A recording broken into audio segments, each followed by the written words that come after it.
The night I learned what strength really looks like didn't happen in a boardroom. It happened at 30,000 feet under a row of soft cabin lights that felt way too bright. We were headed from San Francisco to Nashville on a stormy Thursday, first class, hushed and polished like a museum. And my 3-month-old son, Theo, decided that was the perfect time to test his lungs. I'm Rowan Hale. Yes, that Rowan. The one who turned a tiny logistics startup into a national player. People write things about me like ice in her veins never misses a number. Cute headlines. Until your baby starts to wail, and the same people who once quoted you on leadership start tapping call buttons like you're a problem to be moved. Some of us have a 7 a.m. board meeting the man in 1C announced not to me but at me. His cufflinks glittered like teeth. Across the aisle, a woman with a pearl sweater breathed, "First class should mean standards." The flight attendant, her badge said, "Keely tried to help offering headphones to my critics like party favors, and I did everything I knew: bottle pacifier, the bouncing. You learn at 3 a.m. from strangers on parenting forums." And Theo just cried harder. My blouse was damp milk sweat, maybe tears I wouldn't let fall. I could hammer out a merger in a hurricane, but I couldn't soothe my own kid. That's the kind of doubt that eats your bones from the inside. Then a voice from behind the curtain. "Ma'am, may I try something?" He came up from economy like he'd been granted a pass to a different planet. Mid-30s, work-scarred hands, steady eyes. "I'm Miguel," he said softly, like we were already in a whisper pact. "Single dad. My girl used to cry like this on elevators and grocery lines, you name it.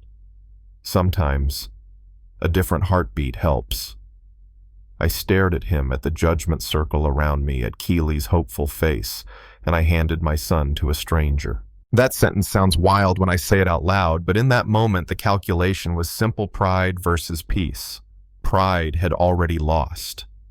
Miguel tucked Theo high against his chest, ear to heart, and began that slow, weighted sway that says you're safe without a word. "Hey, little man," he murmured, jaw barely moving worlds loud. "I know. You're okay." He hummed something old, a tune that felt like a front porch. In 2 minutes the screams softened. In 4 the sobs fell into hiccups. By 5 my son was asleep, fist hooked into Miguel's t-shirt, like they'd known each other in another life. First class froze laptop lids, lowered pearl sweater slack-jawed. Keely's eyes went shiny. "I've never—" "Wow," she said. "Would you stick nearby?" "Just in case I can't leave my daughter alone," he answered, and before he finished, Keely smiled. "Row 4's open. I'll bring her up." The girl who slid into the seat beside her dad introduced herself as Luna 7 and determined. "I like chapter books and building bridges out of popsicle sticks," she informed me. "Is your baby's name Theo, like Theodore Roosevelt?" "Because he was brave." That made me laugh, a real one, the kind I hadn't heard in my own throat for weeks. I took Theo back as Miguel showed me the rhythm, not a frantic bounce but a grounded sway, my breathing the metronome. "He'll match you," he said. "It's biology, not magic." Then the plane bucked hard. Drinks skated. The aisle light flickered. Someone swore. Theo startled into a fresh cry, and my chest seized that trapped animal fear you can't reason away. I tightened my arms, mistake 1, and my breath went high and sharp. Mistake 2. Miguel braced one arm on my seat back, the other steadying my elbow so Theo wasn't fighting both me and gravity. "Rowan," he said my name like a handhold, eyes on me. "In through your nose. 4. Hold. Out through your mouth. 4. Again. He'll feel you settle. I hate being coached unless I need it." I followed shaky at first, then truer. "Sing," he said over the rattle like it was the most obvious instruction in the world. "Anything.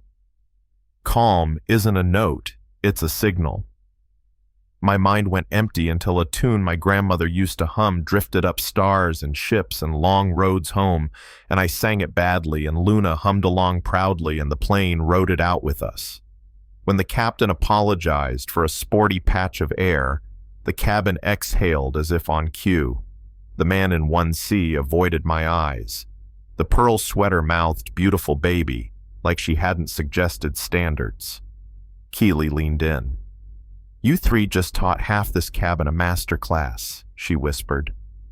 On the ground, I offered them my car, because gratitude makes you generous, and because Luna, all sincerity, declared Theo needed to borrow her stuffed sloth Senor Naps for emotional stability. Miguel hesitated, pride distanced the invisible math of class, and I said, "I'm not paying you back. I'm paying it forward. Let me get you home safe." Queens isn't on the way to my glass box by the river. It was exactly where I needed to go. Their apartment was small, lived-in, honest drawings on the fridge, a photo on the mantle of a woman with firefighter shoulders and laughing eyes. Luna's mom, Miguel, said the words "careful" like a crystal cup. We lost her on a call 3 years ago. I made 2 mugs of cocoa and chipped mugs, while he showed me the bottle angle that keeps air out, the burp rhythm that works after turbulence, a dozen micro skills nobody puts on a resume. "I run numbers all day," I told him, "and they don't add up here. I can't be the CEO who has every answer and the mother who has none." The trick, he said, is admitting you're in the middle. The parents who think they've solved it scare me. Luna, sprawled on the rug, added, "Also, mac and cheese is a breakfast food. That's a family rule. It should have ended at the door. Thank you, good night." 2 worlds sliding back to their lanes. But a week later, at 1:17 a.m., Theo had a night that felt like climbing a hill on skates, and I texted a stranger from a plane.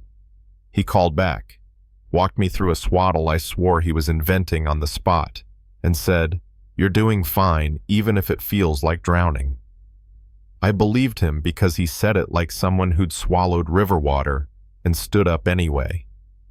I started showing up at Luna's science fair, where her popsicle stick bridge held more pennies than the 5th graders predicted, at their building's Saturday cookout, where he flipped burgers one-handed while tying a kid's shoe with the other. He started showing up at my place with pasta on nights when childcare fell through at my office picnic, where he somehow convinced my VP of sales to try the 3-legged race and not pull a hamstring. In the company, I started paying attention to the people leaving early, with apologies folded into their coats. We built a parent room that wasn't a repurposed broom closet, rewrote leave policies with teeth-added childcare stipends, because family-friendly should be a line item, not a slogan. Some directors hissed about costs, then productivity climbed while sick days dropped, which made their spreadsheets purr. Funny how that works. Months later, I hosted a fundraiser where the chandeliers tried too hard, and the band was just good enough. Miguel arrived in a suit that fit like he'd borrowed a future Luna in a blue dress with pockets for rocks, she told me, which is a detail I didn't know my heart needed. When Theo fussed during my speech, I didn't pause, didn't apologize. I reached out, and Miguel caught him on the bounce, swayed, hummed something porch cheap and priceless. People called it authentic leadership the next day. I called it learning. Here's the part that will make some of you argue in the comments, and I hope you do, because conversation is how we sand down our edges.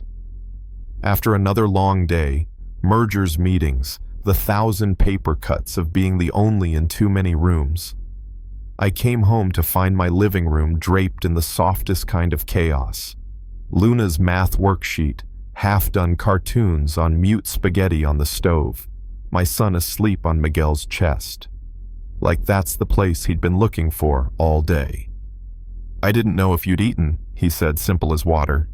Something in me unclenched. I didn't know I was holding. "Does this mean we're a family now?" Luna asked deadpan like a judge calling the case. I could hear the think pieces forming power dynamics, timing, grief class, and maybe you'll write them. I put my hand on the back of the couch on the fabric worn by a life lived and said, I don't know the label, but I know it feels like home. So tell me, should first class be child-free, or did those passengers forget they were once someone's crying baby too? Is asking for help a weakness in leaders, or the first sign you're finally leading like a human? Have you seen kindness cross a line you didn't know you'd drawn? And did it make you redraw the map? Drop your take below. Right, wrong, complicated. Share the time a stranger changed your life, or the moment you decided to show up for somebody else. Like, subscribe, and tell me where you're watching from. And if you think mac and cheese counts as breakfast because I'm told that's non-negotiable,